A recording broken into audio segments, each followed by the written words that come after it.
আসসালামু আলাইকুম ওরহমতুল্লাহি ওবারাকাতুহ। শায়েখ আবদুল্লাহ বিন আব্দুর রাজ্জাক রচিত কিতাবুদ দাওয়া আদর্শ শিক্ষা প্রথম ভাগ সম্পর্কে আলোচনা।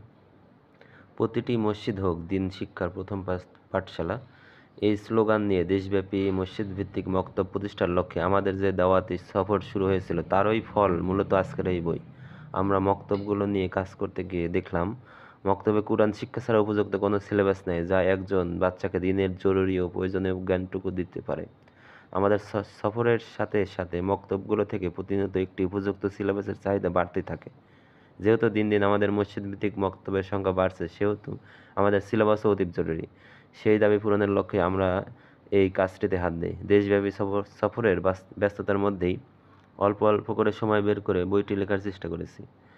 বইটিতে ছোটবেলায় আমার আম্মা আমাকে যা শিখিয়েছেন এবং একজন আদর্শ মা হিসেবে আমাদেরকে যেভাবে গড়ে তোলার চেষ্টা করেছেন, তারই আলোকে বইটি লেখার চেষ্টা করেছি।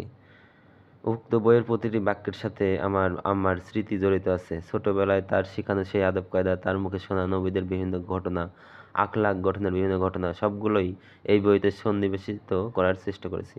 আশা করি বইটি প্রতিটি অভিভাবক, সন্তান এবং সাধারণ মানুষ সকলের উপকারে আসবে ইনশাআল্লাহ। পিতামাতা ও শিক্ষকদের জন্য নির্দেশনা। আমরা বইটি আপনার ছোট্ট সোনামণিদের জন্য লিখছি, তবে তারা কখনোই একা একা এই বই পড়ে আদর্শ শিক্ষা পাবে না। মূলত বইটি সর্বাগ্রে পিতামাতা ও শিক্ষকদের মনোযোগ দিয়ে পড়া উচিত। তারপর এই বইয়ের আলোকে নিজ সন্তান ও ছাত্রকে তারা শিক্ষা দেওয়ার চেষ্টা করবেন এবং নিজেরা বাড়িতে সেটি সন্তানসহ প্র্যাকটিস করবেন, বাস্তবে প্রয়োগ করবেন। যদি পিতামাতা বইটি না পড়েন তাহলে বাড়িতে সবাই মিলে বাস্তবায়ন করা সম্ভব নয়। আর শিক্ষকগণ বইটি নিজে না পড়লে শুধু রিডিং পড়ে যাওয়ার মাধ্যমে তারা ছাত্রদেরকে বোঝাতে পারবেন না। বরং শিক্ষকদের দায়িত্ব হচ্ছে তারা প্রথমত নিজেরা পড়ে বুঝবেন, তারপর ছাত্রদেরকে প্রতিটি অধ্যায়ের মূল কথা নিজের ভাষায় সহজভাবে বুঝিয়ে বলবেন। হুবহু এই বই থেকে পড়ে শোনাতে হবে, বিষয়টি এমন নয়। প্রথমত, আপনারা নবীদের ঘটনাগুলো শোনাবেন, প্রতিদিন একজন নবীর ঘটনা শোনাবেন এবং একটি করে আদব শিক্ষা দিবেন।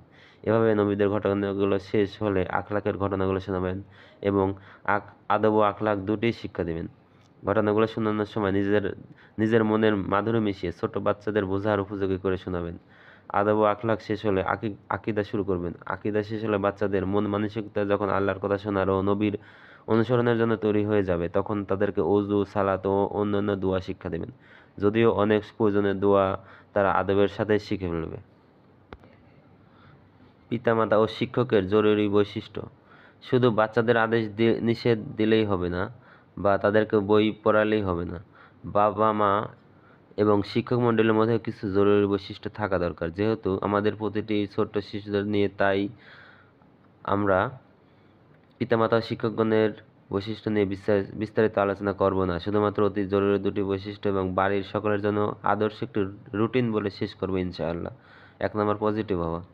আমরা মনে করি আদব শিখানো মানে ধমক দেওয়া, বকাঝকা করা অথবা লাঠি দিয়ে প্রহার করা ইত্যাদি। অথচ সন্তান মানুষ করতে উৎসাহ ও পজিটিভ কথার অবদান সবচেয়ে বেশি। সেজন্য পিতামাতা এবং শিক্ষকের ধৈর্য বড় প্রয়োজন। সন্তানকে কখনোই ভুলেও নেগেটিভ কথা বলা যাবে না। যেমন, তুই তো কোনোদিন ভালো রেজাল্ট করতে পারলি না, তুই তো পাশের বাড়ির ওর মতো ফার্স্ট হতে পারলি না, ঢাকা ভার্সিটিতে চান্স পেলি না, বিসিএসে টিকলি না, তোর কোনো সরকারি জব হলো না, তোকে দিয়ে কিছু হবে না, তোর পিছনে অযথা টাকা নষ্ট করলাম, তুই মরিস না কেন, তুই মরলে আমি বাঁচতাম, তোকে জন্ম দিয়ে ভুল করেছে ইত্যাদি বিভিন্ন নেগেটিভ কথা সন্তানকে মানসিকভাবে দুর্বল করে দেয়। ফলত সে আর কখনো ভালো করার সাহস এবং স্বপ্ন দেখতে পারে না, আত্মবিশ্বাস হারিয়ে ফেলে। শিক্ষক এবং পিতামাতার উচিত সন্তানের প্রতিটি পদক্ষেপে ধৈর্য ধরে তার পাশে থেকে তাকে উৎসাহ দেওয়া। ব্যর্থ হলেও পিঠ চাপড়ে সান্ত্বনা দিয়ে ভালো কথা বলা।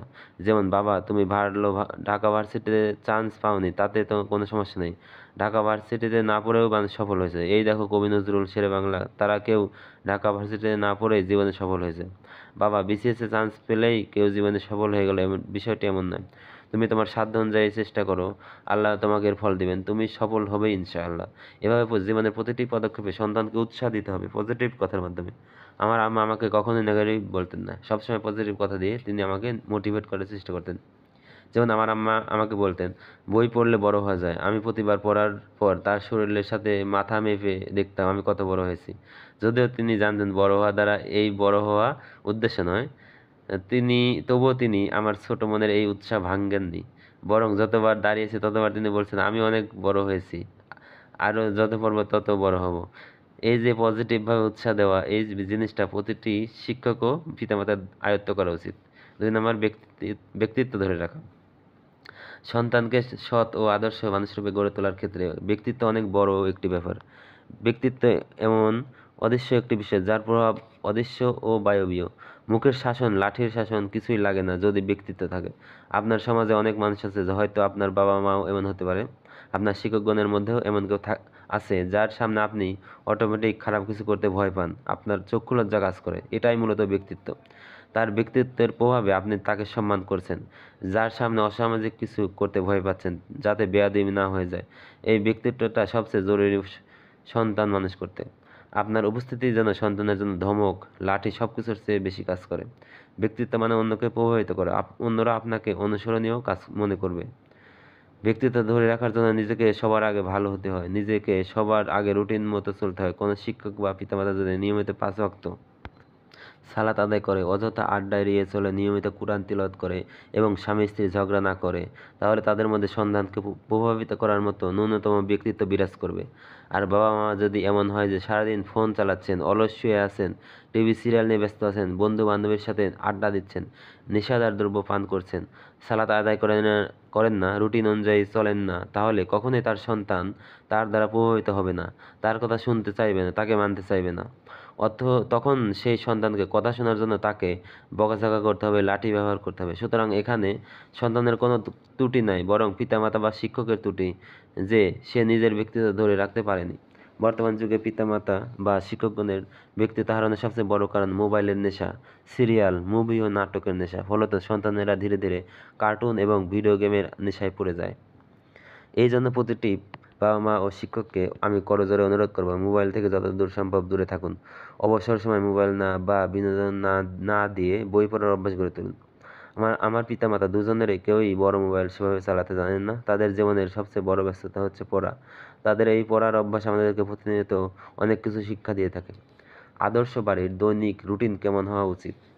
একটি আদর্শ বাড়ির দৈনিক রুটিন শুরু হবে ফজরের সালাতের মাধ্যমে। ফজরের সালাতের পর পিতামাতা তাসবিহ, তাহলিল ও সকালের জিকির আজকারের সাথে হাঁটাহাঁটি এবং শারীরিক ব্যায়াম করবেন। প্রায় আধা ঘন্টা যাবৎ হাঁটাহাঁটি ও জিকির আজকারের পরে কোরআন পড়তে বসবেন। বাড়িতে সকালে কোরআন পড়া সকলের জন্য বাধ্যতামূলক থাকবে। সকালে কোরআন পড়ে যে যার কাজ নিয়ে ব্যস্ত হয়ে যাবে।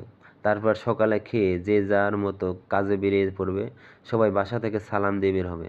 আপনাদের উচ্চ স্বরে সালাম দেওয়া দেখে আশেপাশের অনেক পরিবারের ছেলেমেয়েরা সালাম দেওয়া শিখবে। সবাই পরস্পরকে বাসা থেকে বের হওয়ার দোয়া পড়ার কথা স্মরণ করে দিবে। আবার বাসার ভিতর থেকে যিনি বিদায় দিবেন তিনি বিদায় দেওয়ার দোয়া পড়ে বিদায় দিবেন। বাইরে গিয়ে গাড়িতে চড়লে সবাই পরস্পরকে গাড়িতে চড়ার দোয়া স্মরণ করে দিবেন। আবার সবাই যখন কাজ থেকে বাসায় ফিরবে তখনও উচ্চ স্বরে সালাম দিবে। দিনে যতবারই বাড়ি থেকে বের হবে অথবা প্রবেশ করবে উচ্চ স্বরে সালাম দেওয়ার চেষ্টা করবে। বাড়িতে সবাই মিলে একসাথে বসে খাওয়ার চেষ্টা করবে। বেশি ভালো হয় মেঝেতে মাদুর বিছিয়ে একসাথে খাওয়া। চেয়ার টেবিল হলে সমস্যা নেই, তবে একসাথে খেতে বসতে হবে একসাথে। এতে খাবারে বরকত হয়। যার যখন ইচ্ছা সে তখন তার মতো খাবার নিয়ে খেলে খাবারে বরকত হয় না, বরকত উঠে যায়। খেতে বসে সবাই সবাইকে বিসমিল্লাহ বলার কথা স্মরণ করে দেওয়ার চেষ্টা করবে। খাবার শেষে আলহামদুলিল্লাহ বলার কথা স্মরণ করে দেওয়ার চেষ্টা করবে। খাবার শেষে সবাই খাবার প্লেট সেটে খাবে। এজন্য খাবার নষ্ট না করে সেদিকে সবার সতর্ক দৃষ্টি রাখতে হবে। ছোটরা কেউ খাবার নষ্ট করলে বাবা মা তা খেয়ে নেবেন, তবুও ফেলে দিবেন না। আমাদের বাড়িতে যে খাবারগুলো বাসি হয়ে যায়, কেউ খেতে চায় না, অথবা কেউ খাবার প্লেটে নষ্ট করছে, তা আম্মা এবং আব্বু সবসময় খেয়ে নেন। এমনকি আমাদের প্লেটের খাওয়া হাঁটিতে যত গোস্ত লেগে থাকে সেটা তারা তুলে নিয়ে খেয়ে নেন, যা আমাদেরকে প্রতিনিয়ত রিজিকের গুরুত্ব শেখায়। প্রত্যেক বাড়িতে একটি লাইব্রেরি থাকা উচিত। সবাইকে বই পড়ার অভ্যাস থাকতে হবে। অবসর সময়ে সবাই বই পড়বে। নতুন নতুন বই ক্রয়ে সবাইকে উৎসাহ দিতে হবে। বাড়িতে যথাসম্ভব মোবাইল টিভির ব্যবহার কমাতে হবে, তার পরিবর্তে বইয়ের ব্যবহার বাড়াতে হবে। আমার এক সৌদি শিক্ষক গল্প করতেন, তাদের বাড়িতে জুতার বক্সের মধ্যে মোবাইলের বক্স আছে। যখন তারা বাসায় প্রবেশ করেন তখন জুতার মতো মোবাইলও একটি নির্দিষ্ট বক্সে রেখে বাসায় প্রবেশ করেন। তার ভাষ্য ছিল, আমরা আমাদের বাড়িতে মোবাইলকে যতটা জরুরি মনে করি, মোবাইল আদতে ততটা জরুরি নয়। আমাদের চেষ্টা করতে হবে প্রয়োজনীয় কাজে মোবাইলের চেয়ে কম্পিউটার বা ল্যাপটপ ব্যবহার করতে। আর ভিডিও গেম এবং সিরিয়াল কার্টুন সম্পূর্ণরূপে নিষিদ্ধ থাকতে হবে। বিনোদনের জন্য বাস্তবিক বিভিন্ন গেম খেলা ও খেলনার প্রতি শিশুদেরকে আগ্রহী করে তুলতে হবে। অর্থাৎ বাস্তবিক যেগুলো খেলা এবং খেলনার প্রতি, ভিডিও গেমস নয়। এক কথায় খেলার জন্য মাঠে পাঠাতে হবে অথবা বাসায় মাঠ বানিয়ে নিতে হবে, যেগুলো শারীরিক পরিশ্রম হয় এরকম খেলা। শারীরিক পরিশ্রমের খেলার মধ্যে তাদেরকে ব্যস্ত রাখতে হবে। ডিজিটাল ডিভাইস থেকে অন্তত 18 বছর পর্যন্ত দূরে রাখতে হবে, তাহলে তাদের মানসিক বিকাশ সুন্দর হবে। আসর পর খেলতে যাওয়ার অথবা প্রয়োজনীয় কাজে বাইরে যাওয়ার রুটিন থাকবে। তবে প্রতিটি বাড়িতে খুব শক্তভাবে মাগরিব পর বাইরে থাকার বিষয়ে নিষেধাজ্ঞা থাকতে হবে। কেউ যদি মাগরিব পর বাইরে না যায় তাহলে দুনিয়াতে কোনো অঘটন ঘটে যাবে না বা কিয়ামত হয়ে যাবে না। সুতরাং কোনো জরুরি নয়, বরং মাগরিব পর বাসায় থাকাই জরুরি। মাগরিব সালাত শেষে পুনরায় সবাইকে বাসায় কোরআন পড়তে হবে। তারপর প্রয়োজনীয় কাজ সেরে এশার সালাতের পর সবাই ঘুমাতে যাবে। চেষ্টা করতে হবে ওযু অবস্থায় দোয়া পড়ে ঘুমানোর। সন্তানদের বয়স একটু বাড়লে রাতে 2 রাকাত সালাত আদায় করে আল্লাহর কাছে দোয়া করার অভ্যাস গড়ে তুলতে হবে। রাতের বেলা সন্তানদেরকে দোয়া পড়িয়ে দিয়ে পিতামাতারও উচিত নাস, ফালাক, ইখলাস পড়ে সবাইকে ফু দেওয়া, যাতে করে রাতে কোনো শয়তান ডিস্টার্ব না দেয়। পিতামাতার উচিত রাতে উঠে অন্তত 2 রাকাত সালাত পড়ে আল্লাহর কাছে দোয়া করার অভ্যাস থাকা। প্রথম অধ্যায়, সৃষ্টিকর্তার পরিচয়। আসসালামু আলাইকুম। প্রিয় শিক্ষার্থীবৃন্দ, তোমরা কেমন আছো? তোমাদের বাড়িতে সবাই কেমন আছে? তোমরা কি জানো আমরা কিভাবে এই পৃথিবীতে এসেছি? আমাদেরকে কে সৃষ্টি করেছেন? চলো আজ তোমাদেরকে পরিচয় করে দিই আমাদের সৃষ্টিকর্তা মহান আল্লাহর সাথে। তোমাদের চোখের সামনে যে সূর্য দেখতে পাচ্ছ, এটা তিনি সৃষ্টি করেছেন। উপরে যে বিশাল আসমান দেখতে পাচ্ছ, সেটাও তিনি সৃষ্টি করেছেন। আমরা যে মাটির উপর বসবাস করছি, এটাও তার সৃষ্টি। তিনি আমাদের জীবিত রেখেছেন এবং সুস্থ রেখেছেন। তিনি আমাদের জীবন মৃত্যুর মালিক। তিনি আমাদের রিজিকের মালিক। আমরা যা খাই সেটা তিনি আমাদের দেন। তিনি আমাদের পালনকর্তা। বিপদে পড়লে একমাত্র তিনি আমাদের উদ্ধার করতে পারেন। অসুস্থ হলে একমাত্র তিনি আমাদের সুস্থ করতে পারেন। তিনি আসমানের উপর থেকে আমাদেরকে দেখতে পাচ্ছেন, আমাদের সকল কথা শুনতে পাচ্ছেন। তার বিশাল ফেরেশতা বাহিনী রয়েছে। সেই ফেরেশতারাই মেঘ ও বৃষ্টির দায়িত্ব পালন করে, সমুদ্র বা পাহাড়ের দায়িত্ব পালন করে। আমরা যা কিছু করি তা ফেরেশতারা সবসময় লিখে রাখে। আমরা যদি আল্লাহর কথা মেনে চলি তাহলে তিনি আমাদেরকে জান্নাত দিবেন।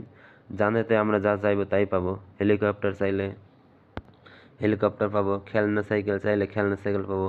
আপেল, কমলা, আঙ্গুর ও বেদানা সব থাকবে সেখানে। তিনি আমাদেরকে অনেক অনেক বেশি ভালোবাসেন। দ্বিতীয় পাঠ, আদম আলাইহিস সালামের সৃষ্টির ঘটনা। প্রিয় শিক্ষার্থীবৃন্দ, আজকে আমরা পরিচিত হব মানব সৃষ্টির ইতিহাসের সাথে। আমরা সবাই পৃথিবীতে এসেছি আমাদের বাবা মায়ের মাধ্যমে। তারা এসেছিলেন আমাদের দাদা দাদির মাধ্যমে। এভাবে অতীতে যেতে যেতে আমাদের সকলের পিতামাতা মূলত আদম ও হাওয়া আলাইহিস সালাম। আমাদের সৃষ্টিকর্তা মহান আল্লাহ আমাদের আদি পিতা আদম আলাইহিস সালামকে নিজ হাতে সৃষ্টি করেছিলেন মাটি থেকে। আদম আলাইহিস সালামের পূর্বে এই পৃথিবীতে শুধু জিন জাতি বসবাস করত। তারা পৃথিবীতে প্রচুর পরিমাণে ফিতনা ও ফাসাদ সৃষ্টি করায় মহান আল্লাহ মানুষ সৃষ্টি করার সিদ্ধান্ত গ্রহণ করেন। ফেরেশতাগণ মহান আল্লাহকে তখন বলেছিলেন, আপনি কেন মানুষ সৃষ্টি করতে চাচ্ছেন? মানুষরাও পৃথিবীতে জিনদের মতো ফিতনা ফাসাদ সৃষ্টি করবে। আমরা ফেরেশতারা তো সবসময় আপনার তাসবিহ পাঠ করছি। মহান আল্লাহ তখন উত্তরে বলেছিলেন, আমি যা জানি তোমরা তা জানো না। তারপর মহান আল্লাহ আদম আলাইহিস সালামকে দুনিয়ার সকল কিছুর নাম শিখিয়ে দেন। আমরা আজকে যে কম্পিউটার, মোবাইল চালাচ্ছি তার জ্ঞানও আদম আলাইহিস সালামের নিকটে ছিল। তারপর মহান আল্লাহ ফেরেশতাদেরকে এই সমস্ত জিনিসের নাম বলার জন্য আদেশ প্রদান করেন। ফেরেশতা উত্তরে বলেন, আমাদের জ্ঞান যতটুকু আপনি শিক্ষা দিয়েছেন। এভাবে ফেরেশতারা অপরাগতা প্রকাশ করলে মহান আল্লাহ তাদেরকে আদম আলাইহিস সালামকে সিজদা করার আদেশ প্রদান করেন। সকলে সিজদা করলেও ইবলিস শয়তান সিজদা করেনি। সে অহংকার করে বলে, আমি তো আগুন থেকে সৃষ্টি আর মানুষ তো মাটি থেকে সৃষ্টি। আমি কেন আগুনের সৃষ্টি হয়ে মাটির সৃষ্টিকে সিজদা করব? এভাবে সে মহান আল্লাহর অবাধ্য হয় এবং অভিশপ্ত হয়ে বিতাড়িত হয়ে যায়। অন্যদিকে মহান আল্লাহ আদম আলাইহিস সালামকে জান্নাতে বসবাস করতে বলেন। জান্নাতে নিঃসঙ্গতা অনুভব করলে মহান আল্লাহ আদম আলাইহিস সালামের বাম পাঁজরের হাড় থেকে হাওয়া আলাইহিস সালামকে সৃষ্টি করেন। মহান আল্লাহ আদম আলাইহিস সালামকে পরীক্ষা করার জন্য জান্নাতের একটি নির্দিষ্ট গাছের নিকটে যেতে তাকে নিষেধ করেন। শয়তানের প্ররোচনায় পা দিয়ে আদম আলাইহিস সালাম সেই গাছের নিকটে চলে যান। পরে মহান আল্লাহ ইবলিসকে আসমান থেকে নামিয়ে দেন এবং আদম আলাইহিসসালামকে জান্নাত থেকে নামিয়ে দেন এবং পরস্পরকে পরস্পরের চিরন্তন শত্রু বানিয়ে দেন। শত্রুতা করার জন্য মহান আল্লাহ ইবলিসকে মানুষের অন্তরে ওয়াসওয়াসা প্রদানের ক্ষমতা দান করেন। আমাদের অন্তরের উপর ইবলিসের এই ক্ষমতার কারণে আমরা মনের সকল ইচ্ছাকে নিজের ইচ্ছা মনে করে ভুল করি। মূলত সেটি আমাদের অন্তরে দেওয়া ইবলিসের প্ররোচনা হয়ে থাকে। মানুষ যেন ইবলিসের প্ররোচনায় পা দিয়ে পথভ্রষ্ট না হয়ে যায়, এই জন্য মহান আল্লাহ যুগে যুগে নবী ও রাসূল পাঠিয়েছেন এবং তাদের সাথে কিতাবও পাঠিয়েছেন। নবী রাসূলদের হাদিস ও কিতাবের বাণীর মাধ্যমে মানুষ নিজের জন্য সঠিক ও উপকারী সিদ্ধান্ত গ্রহণ করতে পারবে, শয়তানের প্ররোচনা থেকে বেঁচে থাকতে পারবে। এজন্য মানুষকে কখনোই নিজের মন মতো সিদ্ধান্ত নিতে হয় না, বরং পবিত্র কোরআন ও হাদিসের আলোকে সিদ্ধান্ত নেওয়া উচিত। এরপরে যদি শয়তানের প্ররোচনায় পড়ে মানুষের ভুল হয়ে যায়, তাহলে মহান আল্লাহর ক্ষমার দরজা সবসময় খোলা আছে। ক্ষমা চাইলে তিনি ক্ষমা করে দিবেন। আমাদের আদি পিতা আদম আলাইহিস সালাম দুনিয়াতে আসার পর জান্নাতে কৃত তার সেই ভুলের কারণে আল্লাহর কাছে প্রতিনিয়ত ক্ষমা প্রার্থনা করতেন। মহান আল্লাহ তার সেই তওবা কবুল করেছিলেন। শিক্ষা: আমাদের উচিত সবসময় শয়তানকে নিজের শত্রু মনে করে মন মতো সিদ্ধান্ত না নিয়ে পবিত্র কোরআন ও হাদিসের আলোকে সিদ্ধান্ত নেওয়া এবং ভুল হয়ে গেলে মহান আল্লাহর কাছে ক্ষমা চাওয়া। তৃতীয় পাঠ: মহান আল্লাহ পুরো পৃথিবীকে ডুবিয়ে দিলেন। আজ থেকে অনেক দিন আগের কথা। পৃথিবীতে তিনি প্রথম রাসূল, তিনি নবী ও রাসূল ছিলেন। তার নাম নূহ আলাইহিস সালাম। তিনি প্রায় ৯৫০ বছর আয়ু পেয়েছিলেন। সে সময় মানুষ আল্লাহকে ভুলে গিয়েছিল, সবাই পথভ্রষ্ট হয়ে গিয়েছিল। তারা এক আল্লাহর ইবাদত ছেড়ে দিয়ে মূর্তি ও কবর পূজা শুরু করলো। মহান আল্লাহ তাদেরকে সুপথ দেখানোর জন্য নূহ আলাইহিস সালামকে পাঠালেন। তিনি এক আল্লাহর ইবাদতের জন্য দাওয়াত দিলেন। কেউই তার দাওয়াত গ্রহণ করল না, কেউ তার কথা শুনল না, কেউ তার কথা মানল না। তিনি ধৈর্য ধারণ করলেন, দাওয়াত দিতেই থাকলেন। একদিন ২ দিন নয়, বছরের পর বছর লেগে থাকলেন। এভাবে তিনি ৯০০ বছরের বেশি সময় দাওয়াত দিলেন। এই দীর্ঘ সময়ে মাত্র ৪০ জন নর-নারী তার দাওয়াত কবুল করে ইসলাম গ্রহণ করল। অবশেষে তিনি অতিষ্ঠ হয়ে নিজ কওমের ধ্বংসের জন্য মহান আল্লাহর কাছে দোয়া করলেন। আল্লাহ তার দোয়া কবুল করলেন। তিনি তাকে নৌকা বানানোর আদেশ দিলেন। পৃথিবীর ইতিহাসে এটাই প্রথম নৌকা। নূহ আলাইহিস সালাম আল্লাহর নির্দেশ মোতাবেক কিস্তি তৈরি করলেন। নূহ আলাইহিস সালামের এই জীবন তরী নির্মাণ করতে দেখে কওমের লোকজন হাসি তামাশা করতে লাগলো। মানুষ আগে নৌকা দেখেনি, এটি আবার পানিতে চলবে। শুষ্ক জায়গা যেখানে পানি নেই, এমন ডাঙ্গাতে নৌকা চলবে কিভাবে, এই ভাবনা থেকে মানুষজন ঠাট্টা বিদ্রূপের মাত্রা আরো বাড়িয়ে দিল। অচিরেই তোমাদের উপর আল্লাহর গজব নেমে আসবে। এখনো সময় আছে, তোমরা সাবধান হও। এক আল্লাহর প্রতি ঈমান আনো। তারা কেউ ঈমান আনল না।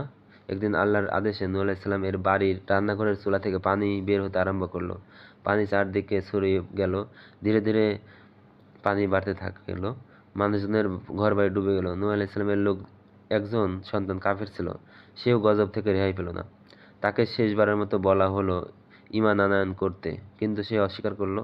সে বলল, আমি অমুক পাহাড়ের চূড়ায় উঠে যাব, যেখানে পানি আমাকে ছুঁতে পারবে না। প্রথমে সেও আল্লাহর নাফরমান বান্দা গাছে চড়ল। তারপর আশেপাশের একের পর এক উঁচু পাহাড়ে চড়ে বসলো, কিন্তু তারা কেউ বাঁচতে পারল না।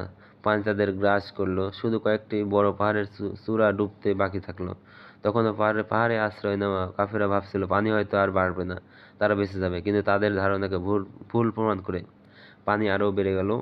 এক পর্যায়ে সব পাহাড় তলিয়ে গেল। কেবল একটি পাহাড় ডুবতে বাকি রইল, যেটা ছিল সবচেয়ে উঁচু। নূহ আলাইহিস সালামের নাফরমান সন্তানও আশ্রয় নিয়েছিল, কিন্তু পানি তবুও কমে নাই, বরং বাড়তেই থাকে। বাড়তে বাড়তে সেই পাহাড়টিও ডুবে গেল। তখন নূহ আলাইহিস সালাম সন্তানের মায়ের আল্লাহর কাছে অনুমতি চেয়েছিলেন যেন তার সন্তানকে তিনি নৌকায় নিতে পারেন, কিন্তু মহান আল্লাহ অনুমতি দেননি। আজকের দিনে তোমরা পৃথিবীতে কত শত উঁচু উঁচু বিল্ডিং, পাহাড় সব পানির নিচে চলে গিয়েছিল। নিচে পানি আর উপরে আকাশ, চারদিক পানিতে থই থই করছিল। যেসব মানুষ ও প্রাণী নূহ আলাইহিস সালামের নৌকায় চড়ে ছিল তারাই রেহাই পেল, বাকি সব ডুবে মারা গেল। নূহ আলাইহিস সালাম প্রতিটি প্রাণী হতে এক জোড়া করে নৌকায় তোলার জন্য আদিষ্ট হয়েছিলেন। যারা তার কথা মেনে ঈমান এনেছিল তারাই নৌকায় ঠাঁই পেয়েছিল। নূহ আলাইহিস সালামের ৩ সন্তানও ঈমান এনেছিল। ঈমান না আনার কারণে তার এক সন্তান ও স্ত্রী এ বন্যায় মারা যায়। ঈমানদাররাই কেবল বেঁচে গেল। সকল কাফের মারা গেল। তারপর নূহ আলাইহিস সালামের নৌকা মাটিতে নোঙর করলো। নূহ আলাইহিস সালামের ইসলাম গ্রহণ করে 3 সন্তানের নাম সাম, হাম ও ইয়াফিস। তাদের মাধ্যমে পুনরায় পৃথিবী আবাদ হওয়া শুরু হলো। আমরা যারা এখন বেঁচে আছি তারা সকলেই এদেরই বংশধর। শিক্ষা: নবীদের কথা শুনতে হয়, নইলে আল্লাহর গজব আসে। চতুর্থ পাঠ: ইব্রাহিম আলাইহিস সালাম আগুনে নিক্ষিপ্ত হওয়ার ঘটনা। ইব্রাহিম আলাইহিস সালাম তখন ছোট মানুষ। তিনি একদিন রাতে আকাশে তারকা দেখে মনে করলেন, এটি আমার প্রভু। সকালে তার তারকা মানে তারা ডুবে গেল। তিনি যে ডুবে যায় সে প্রভু হতে পারে না, মানে তিনি সেটা মনে মনে ভাবলেন যে যে ডুবে যায় সে তো প্রভু হতে পারে না। তারপর তার কাছে বড় চন্দ্রকে বড় বড় মনে হলো। ভাবলেন তাহলে এটাই তার প্রভু। না, চন্দ্রও একসময় বিলীন হলো, মানে চন্দ্র ডুবে যায়। এরপর তিনি সবার চেয়ে বড় সূর্যকে নিজের প্রভু মনে করলেন। সূর্যও সন্ধ্যাবেলা অস্তমিত হলো। তিনি বুঝতে পারলেন এদের কেউ তার প্রভু নয়, বরং আড়াল থেকে কেউ এগুলো পরিচালনা করছেন, যাকে আমরা দেখতে পাই না। তিনি সর্বশক্তিমান, আমার প্রভু। তারকা, চন্দ্র, সূর্য ইত্যাদি যিনি সৃষ্টিকর্তা, তিনি প্রভু। ইব্রাহিম আলাইহিস সালাম মূর্তি পূজা বাদ দিলেন। আল্লাহর একত্বে বিশ্বাস আরও মজবুত হলো। বাৎসরিক উৎসব ও মেলার সময় আসলো। মেলায় মূর্তি পূজা হয় বলে ইব্রাহিম আলাইহিস সালাম অংশগ্রহণ করতে চাইলেন না। পিতা ছিলেন মূর্তির কারিগর। পরিবারের সদস্য ও বন্ধুবান্ধব তাকে মেলায় নিতে পীড়াপিড়ি করল। তিনি অসুস্থতার অজুহাত দেখিয়ে গেলেন না। গ্রামের সবাই মেলায় চলে গেল। তিনি সকল মূর্তি ভেঙে দিলেন, শুধু বড় মূর্তিটি অক্ষত রাখলেন। মানুষ মেলা থেকে বাড়ি ফিরে দেখল সকল প্রতিমা ও মূর্তি ভাঙা অবস্থায় পড়ে আছে। তারা কানাকানি করতে লাগলো, কে এই কাজ করলো। সবার সন্দেহের তীর তার দিকে, অর্থাৎ ইব্রাহিম আলাইহিস সালামের দিকে। যেহেতু তিনি একাই মেলায় যাননি, অতএব সেই এই মূর্তি ভেঙেছে। সকলে ইব্রাহিম আলাইহিস সালামের নিকটে গেল এবং জিজ্ঞাসা করলো। ইব্রাহিম আলাইহিস সালাম উত্তরে বললেন, মূর্তি ভাঙার কুড়ালটি তো সবচেয়ে বড় মূর্তির ঘাড়ে আছে, তাকে গিয়ে জিজ্ঞাসা করো, হয়তো সেই এই কাজটি করেছে। তখন তারা রাগান্বিত হয়ে বলল, তুমি কি আমাদের সাথে মশকরা করছো? তুমি কি জানো না মূর্তি কথা শুনতে পায় না, কথা বলতে পারে না? ইব্রাহিম আলাইহিস সালাম উত্তরে বললেন, তোমরা এমন বস্তুর কেন ইবাদত করো যে তোমাদের কথা বুঝতেও পারে না, আবার কথা বলতেও পারে না? তোমরা এক আল্লাহর ইবাদত করো, যিনি তোমাদের সকলের কথা শুনতে ও বুঝতে পারেন, এবং তিনি তোমাদের দোয়া কবুল করেন। তারা আরও রেগে গেল এবং ইব্রাহিম আলাইহিস সালামকে বাদশাহর দরবারে পেশ করল। বাদশাহ ইব্রাহিম আলাইহিস সালামকে মূর্তি ভাঙার অপরাধে আগুনে পুড়িয়ে মারার আদেশ দিল। দীর্ঘ সময় আগুন প্রস্তুত করা হলো। একদিন দেশবাসীকে সমবেত করে ইব্রাহিম আলাইহিস সালামকে আগুনে নিক্ষেপ করা হলো। তিনি একটুকুও বিচলিত হলেন না। আল্লাহ আগুনকে আরামদায়ক শীতল হওয়ার আদেশ দিলেন। আগুন ইব্রাহিম আলাইহিস সালামের জন্য শীতল হয়ে গেল। এই আগুন নেভানোর জন্য সকল প্রাণী চেষ্টা করলো, কেবল টিকটিকি ছাড়া। জ্বলন্ত অগ্নিকুণ্ড অক্ষত ও সুস্থ সবল অবস্থায় ইব্রাহিম আলাইহিস সালাম বের হয়ে আসলেন। মানুষ অবাক হলো। তিনি ছিলেন ইরাকে বাসিন্দা। ইরাকবাসী তাকে দেশছাড়া করল। তিনি ইরাক থেকে ফিলিস্তিনে হিজরত করলেন। শিক্ষা: আল্লাহ বাঁচিয়ে রাখলে কেউ তাকে মারতে পারে না। প্রবাদ আছে, রাখে আল্লাহ, মারে কে। পঞ্চম পাঠ: ছোট্ট শিশু ইসমাইল আলাইহিস সালামের পানির পিপাসা ও জমজম।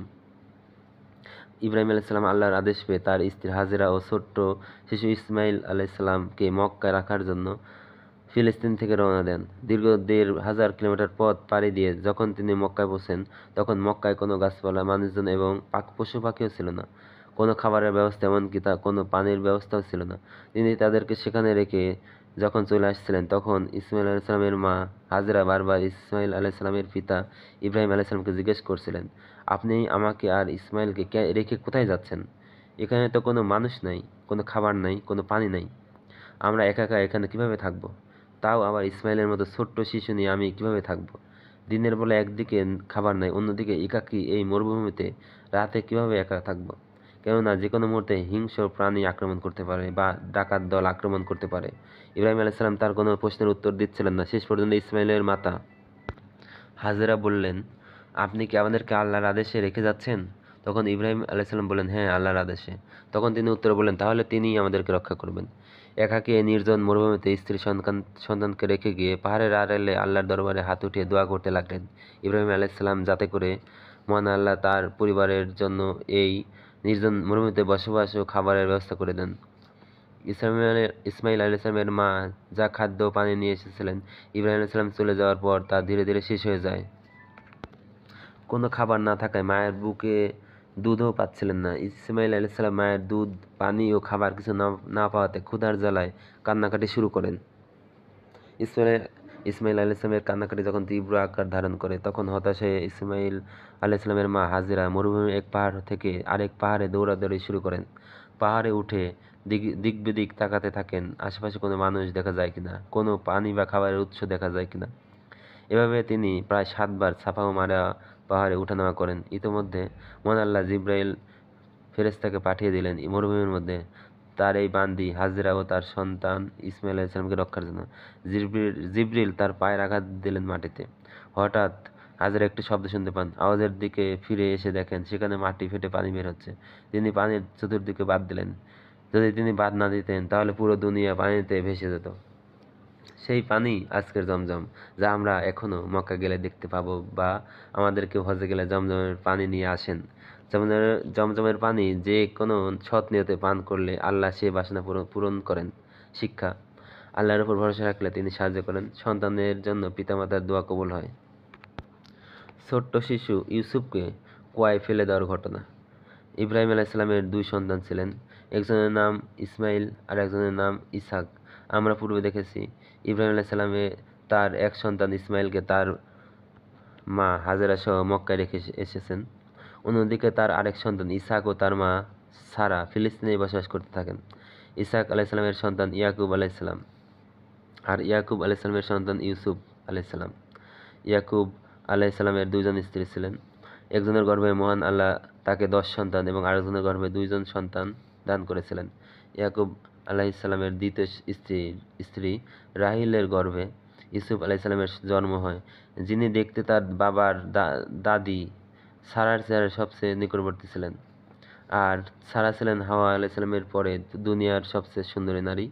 তার চেহারার সাথে বেশি সাদৃশ্য হওয়ার কারণে ইউসুফ আলাইহিসসালাম ছিলেন দুনিয়ার সবচেয়ে সুন্দর পুরুষ। নিজ দাদির চেহারার সাথে বেশি মিল থাকায় ইয়াকুব আলাইহিসসালাম ইউসুফ আলাইহিসসালামকে সবচেয়ে বেশি ভালোবাসতেন। এই ভালোবাসার কারণে অন্য 11 সন্তানকে হিংসা করা শুরু করেন। তারা ইউসুফ আলাইহিসসালাম এর উজ্জ্বল ভবিষ্যতের কথা ভেবে তাকে হত্যার পরিকল্পনা করে। অন্যদিকে ইউসুফ আলাইহিসসালামও স্বপ্ন দেখেন যে তাকে 11টি তারকা সিজদা করছে। ভাইয়েরা ইয়াকুব আলাইহিসসালাম এর নিকট ইউসুফ সহ খেলতে যাওয়ার অনুমতি চায়। প্রথম দিকে ইয়াকুব আলাইহিসসালাম অনুমতি দিতে চাচ্ছিলেন না, কেননা তিনিও বুঝতে পারছিলেন যে ইউসুফের প্রতি তার অতিরিক্ত ভালোবাসার কারণে অন্য সন্তানেরা ইউসুফের প্রতি হিংসা করে। তাই তিনি তাদেরকে বললেন, ইউসুফ তোমাদের সাথে খেলতে গেলে তাকে বাঘে খেয়ে ফেলতে পারে, কেননা সে ছোট। তোমরা খেলায় ব্যস্ত থাকবে আর হঠাৎ তাকে বাঘে নিয়ে যাবে। তখন ইউসুফের ভাইয়েরা বাবা ইয়াকুব আলাইহিসসালামের সাথে ওয়াদা করে যে তারা ইউসুফকে খুব ভালোভাবে দেখে রাখবে, ইউসুফের কোনো ক্ষতি হতে দিবে না। ইয়াকুব আলাইহিসসালাম তাদের অতি প্রিয় সন্তান ইউসুফকে ঝুঁকি থাকা সত্ত্বেও তাদের সাথে পাঠাতে রাজি হয়ে যান। তাদের মধ্যে 9 জন ইউসুফকে জবাই করার বিষয়ে একাট্টা। শুধুমাত্র বড় ভাই তাদেরকে বাধা প্রদান করে যে হত্যা অনেক বড় অপরাধ, আর নিজ ভাইকে হত্যা আরও বড় অপরাধ। অতএব তোমরা আল্লাহকে ভয় করো। হত্যার মহা অপরাধ থেকে বাঁচার জন্য সকলে মিলে সিদ্ধান্ত নিল তাকে হত্যা না করে কুয়াতে ফেলে দিবে। অতঃপর তারা ছোট নিষ্পাপ শিশু ইউসুফকে কুয়াতে ফেলে দেয়। মহান আল্লাহ তাকে অলৌকিকভাবে কুয়ার মধ্যে বাঁচিয়ে রাখেন। এইদিকে ভাইয়েরা কৌশল করে একটি ছাগল জবাই করে তার রক্ত ইউসুফ আলাইহিসসালামের জামাকাপড়ে মাখিয়ে তারা ইয়াকুব আলাইহিসসালামকে বোঝানোর চেষ্টা করেন যে তারা তাদের জিনিসপত্র ইউসুফকে দেখতে দিয়ে খেলতে গিয়েছিল। এর মধ্যে কখন বাঘে এসে ইউসুফ আলাইহিসসালামকে আক্রমণ করে বসে আমরা বুঝতে পারিনি। আমরা শত চেষ্টা করেও তাকে বাঁচাতে পারিনি। ইয়াকুব আলাইহিসসালাম আল্লাহর উপর ভরসা করে দোয়া করতে লাগলেন। অন্যদিকে ইউসুফ আলাইহিসসালাম একদল বণিকের বালতিতে কুয়া থেকে উদ্ধার হন। বণিকেরা তারা মিশরের বাদশার কাছে অনেক দামে বিক্রি করে দেয়। পরবর্তীতে মহান আল্লাহ তাকে মিশরের বাদশার কৃতদাস থেকে মিশরের অর্থমন্ত্রী বানিয়ে দেন। সেই সময় সমগ্র পৃথিবীতে দুর্ভিক্ষ দেখা দিলে তার বাবা ও ভাইয়েরা তার নিকট ত্রাণের জন্য যায়। তিনি তার ভাইদেরকে চিনতে পারেন, যদিও তার ভাইয়েরা তাকে চিনতে পারেনি। তখন তিনি তার গায়ের জামা তার ভাইদের ব্যাগে দিয়ে দেন। তার জামার গন্ধে তার বাবা চিনতে পারেন এটি ইউসুফের জামা, এবং তিনি সেই জামার সংস্পর্শে নিজের দৃষ্টিশক্তি ফিরে পান। অতঃপর ইউসুফ আলাইহিসসালাম ভাইদের এই মারাত্মক ভুলকে ক্ষমা করে দেন। তারপর ইউসুফ আলাইহিসসালামের দাওয়াতে তিনি তার সকল সন্ততি সহ ইউসুফ আলাইহিসসালামের নিকট মিশরে চলে আসেন এবং এখানেই বসতি স্থাপন করে বসবাস করতে থাকেন। শিক্ষা: অন্যের ভালো দেখে হিংসা করা যাবে না। আল্লাহ যাকে বড় করেন তাকে হিংসা করে দমানো যায় না। ছোট্ট শিশু মুসা আলাইহিস সালামের বাক্সবন্দী হওয়ার গল্প। আজ থেকে প্রায় ৩৫০০ বছর পূর্বে আগের কথা। মিশর দেশে এক নবীর জন্ম হয়। তখন মিশরে এক আল্লাহদ্রোহী অত্যাচারী বাদশা ছিল। কুরআনে তাকে ফেরাউন বলা হয়েছে। কোনো মা সন্তান সম্ভব হলে বাদশাহের লোকজন নজরদারিতে রাখত। বনে ইসরায়েলের কোনো মায়ের সন্তান প্রসব হলে বাদশাহের লোকজন পুত্র সন্তান হলে জবাই করত আর মেয়েদের জীবিত রাখত। এভাবে ফেরাউন হাজার হাজার বনে ইসরায়েলের পুত্র সন্তান হত্যা করে। বাদশাহের সদা ভয়ে তথস্থ থাকত কখন মুসলিমরা তার ক্ষমতা ধ্বংস করে দেয়। মানে বাদশাহ ভয়ে ভয়ে থাকত। ক্ষমতা হারানোর ভয় থেকেই এরূপ নৃশংস ও জঘন্য হত্যাযজ্ঞের পথ বেছে নেয়। এমনই এক ভয়ঙ্কর সময়ে মিশরের কোনো এক গ্রামে মুসা আলাইহিস সালামের জন্ম হয়। মুসা হলেন ইব্রাহিম আলাইহিস সালামের অষ্টম অধস্তন পুরুষ। মুসা আলাইহিস সালামের পিতার নাম ছিল ইমরান ও মাতার নাম ছিল ইউহানিব। মা তাকে জন্ম দেওয়ার পর থেকেই চিন্তিত হয়ে পড়েন। চারিদিকে ফিরআউনের পুলিশ তল্লাশি চালাচ্ছে নবজাতককে হত্যা করার জন্য। তিনি বুঝতে পারছেন না কিভাবে তার সন্তানকে তিনি বাঁচিয়ে রাখবেন। অতঃপর মহান আল্লাহ তার মায়ের মাথায় বুদ্ধি দিলেন যেন তিনি একটি বাক্সবন্দী করে সন্তানকে নদীতে ফেলে দেন। তার মা মহান আল্লাহর উপর ভরসা করে একটি বাক্সের মধ্যে ছোট্ট শিশুকে রেখে দিলেন। অতঃপর সেই বাক্সটি নীল নদে ফেলে দিলেন।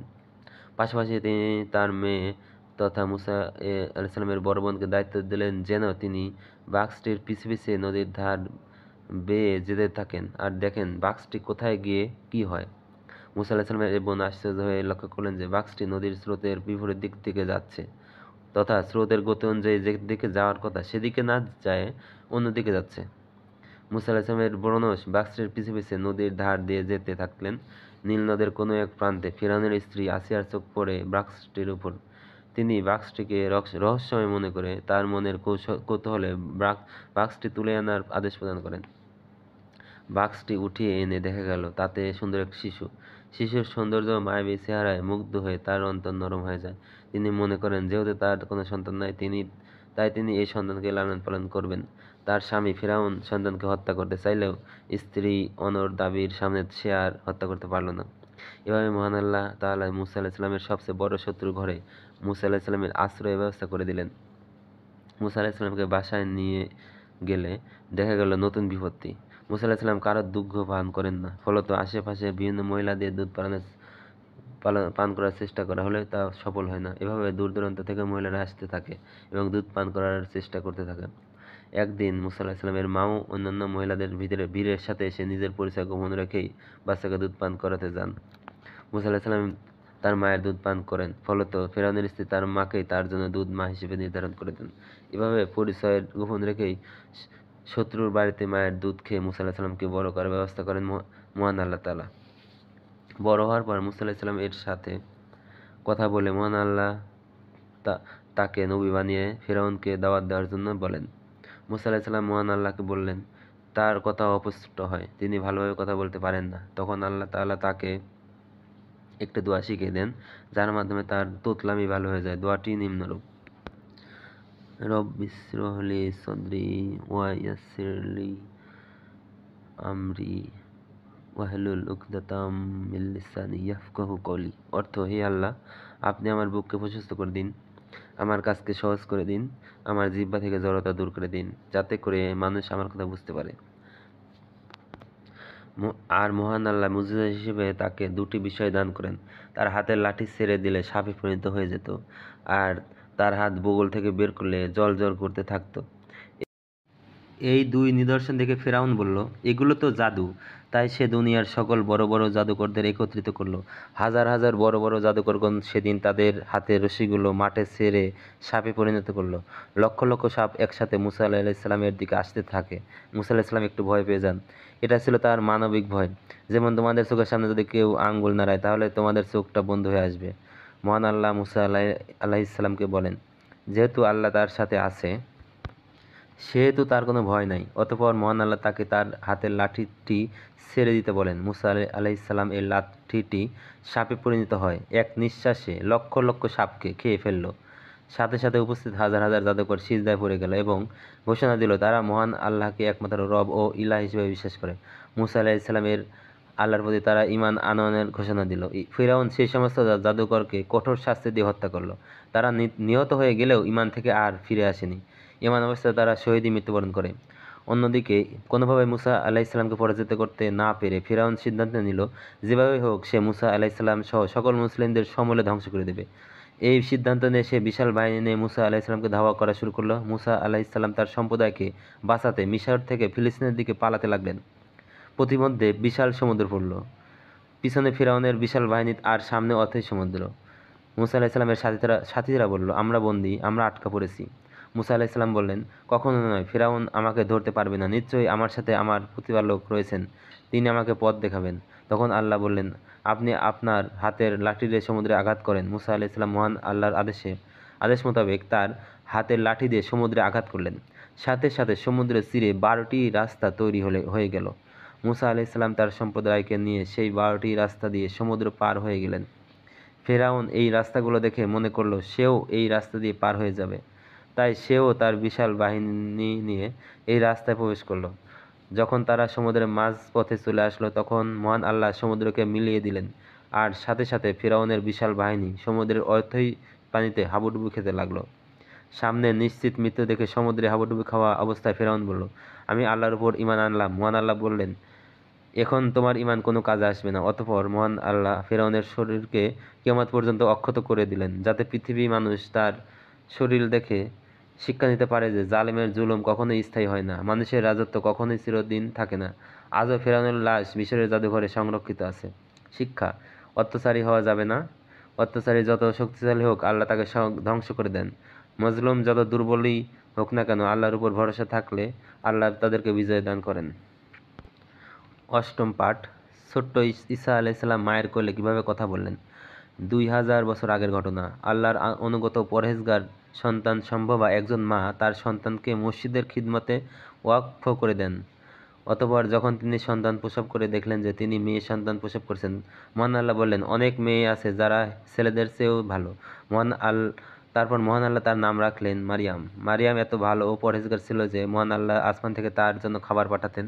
মারিয়াম আলাইহিসসালাম বাইতুল মাকদিস ঝাড়ু দিতেন এবং মসজিদের এক পার্শ্বে আল্লাহর ইবাদত করতেন।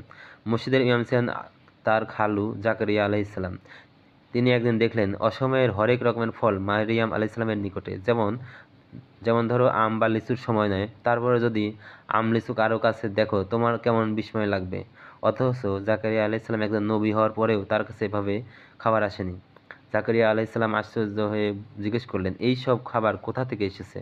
উত্তরে মারিয়াম আলাইহিসসালাম বললেন, এইগুলো সবই আল্লাহর পক্ষ থেকে এসেছে, আর মহান আল্লাহ যাকে চান তাকে বেহিসাব রিজিক দান করেন। তারপর মহান আল্লাহ তাকে একজন সৎ সন্তান দান করলেন, যে সন্তানের নাম ঈসা আলাইহিসসালাম। তার সন্তান মায়ের কোলেই মানুষের সাথে কথা বলেছিল। তিনি মায়ের কোল থেকে মানুষকে বলেছিলেন, আমি ঈসা, আমি আল্লাহর নবী, আমি আল্লাহর বান্দা। আল্লাহ আমাকে কিতাব দিয়েছেন এবং নবী বানিয়েছেন। তিনি আমাকে সালাত ও জাকাতের আদেশ দিয়েছেন। শিক্ষা: আল্লাহ অসীম ক্ষমতাবান। তিনি চাইলে কোলের শিশুকেও কথা বলার ক্ষমতা দিতে পারেন। যারা আল্লাহকে মেনে চলে তাদের কোনো দিন খাবারের কষ্ট হয় না। মহান আল্লাহ যাকে ইচ্ছা তাকে বেহিসাব রিজিক দান করতে পারেন। নবম পাঠ। মাছের পেটে ইউনুস আলাইহিসসালাম। ইউনুস আলাইহিসসালাম নামে একজন আল্লাহর নবী ছিলেন। তিনি নিজ কওমকে ছেড়ে হিজরতের উদ্দেশ্যে বাড়ি থেকে বের হলেন। নৌপথে পাড়ি দিচ্ছেন। নৌকা বোঝাই মানুষ। মাঝপথে হঠাৎ প্রচণ্ড বেগে ঝড় বাদল শুরু হলো। বড় বড় ঢেউ উঠল। নৌকা ডুবুডুবু ভাব। মাঝি বলল, একজনকে নৌকা থেকে নামাতে হবে, নইলে নৌকা ডুবে যাবে। লটারি করা হলো। লটারিতে তিনবার ইউনুস আলাইহিসসালামের নাম আসলো।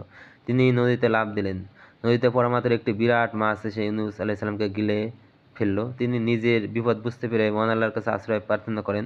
তিনি এই দোয়া পড়েন, লা ইলাহা ইল্লা আনতা সুবহানাকা ইন্নী কুনতু মিনাজ জালিমিন। অর্থ: হে আল্লাহ, তুমি ছাড়া আর কোনো উপাস্য নেই, তুমি পবিত্র ও মহান, নিশ্চয়ই আমি জালিমদের অন্তর্ভুক্ত।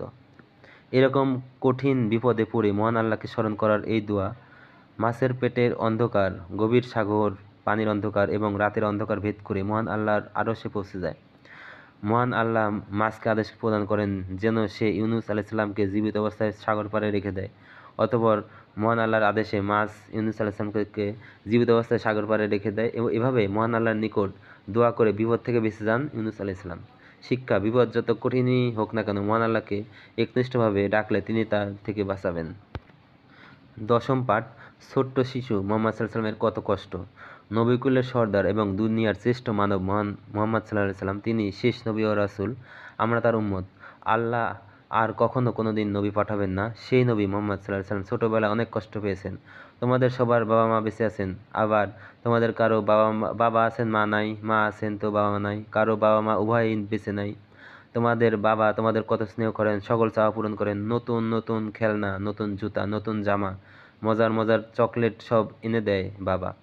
তোমাদের মা কত আদর করেন, মুখে তুলে খাওয়াই দেন, গোসল করান, জামা পরিয়ে দেন, তোমাদের পেশাব পায়খানা পর্যন্ত পরিষ্কার করে দেন। এসব কাজে তারা অলসতা করেন না বা ঘৃণা করেন না কখনো। তোমার সকল কাজ করে দেন এখনো। যার বাবা মা থাকে না, মারা যায়, তাকে ইয়াতিম বলে। আমাদের নবী সাল্লাল্লাহু আলাইহি সাল্লাম এরও বাবা মা কেউ ছিলেন না। গর্ভে থাকাকালে বাবা আবদুল্লাহ মারা গেছেন। জন্মের 6 মাস পর মা আমেনা মারা যান। জন্মের 6 বছর পর তার মা আমেনা মারা যান। শৈশবে বাবা মায়ের স্নেহ ও আদর থেকে বঞ্চিত হন। মায়ের দুধটুকু পর্যন্ত খেতে পাননি। আরবের প্রথা অনুযায়ী মায়ের দুধ খেয়ে বড় হন। হালিমা ছিলেন তার দুধ মা। দাদা আব্দুল মুত্তালিব কুরাইশ বংশের নেতা ছিলেন। তিনি মরুভূমির হালিমা আস-সাদিয়াকে শিশু মোহাম্মদ সাল্লাল্লাহু আলাইহি ওয়াসাল্লামের দায়িত্ব প্রদান করেন। দাদার আদর ও স্নেহে বড় হচ্ছিলেন। 8 বছর বয়সে দাদাকেও হারান। একটি শিশু যার এই দুনিয়াতে বাবা নাই, মা, দাদা কেউ নেই। চাচা আবু তালিবের তত্ত্বাবধানে বড় হতে লাগলেন। তিনি ইয়াতীম ছিলেন বলে ইয়াতীমের মনোবেদনা বুঝতেন। তিনি কখনো অসহায়, দরিদ্র বা কোনো মানুষকে কষ্ট দিতেন না। কখনোই ফকিরকে ধমক দিতেন না, কেননা তিনি নিজেও দরিদ্রের মাঝে বেড়ে উঠেছেন। তিনি কখনো অন্যের গলগ্রহ হয়ে থাকেননি। তাই তিনি চাচার মেষ চড়াতেন। যুবক বয়সে অন্যের ব্যবসা প্রতিষ্ঠানে চাকরি করেছেন। তিনি দুস্থ, ইয়াতীম, দরিদ্র, অসহায়ের পাশে থেকেছেন। তিনি কখনো গচ্ছিত আমানতের খেয়ানত করেননি। তাই সকলে তাকে আল আমিন বলে ডাকত। তিনি সারা জীবন নির্যাতিত মানুষের পাশে থেকেছেন বলে কেউ কখনো তার ক্ষতি করতে পারেনি। শিক্ষা: অসহায়, ইয়াতীম, দরিদ্র মানুষের প্রতি দয়া দেখানো আমাদের নবী সাল্লাল্লাহু আলাইহি ওয়াসাল্লামের অন্যতম আদর্শ। যারা অসহায়ের পাশে দাঁড়ায় তারা কেউ কোনোদিন ক্ষতি করতে পারে না। আসসালামু আলাইকুম ওয়া রাহমাতুল্লাহি ওয়া বারাকাতুহু। শায়খ আব্দুল্লাহ বিন আব্দুর রাজ্জাক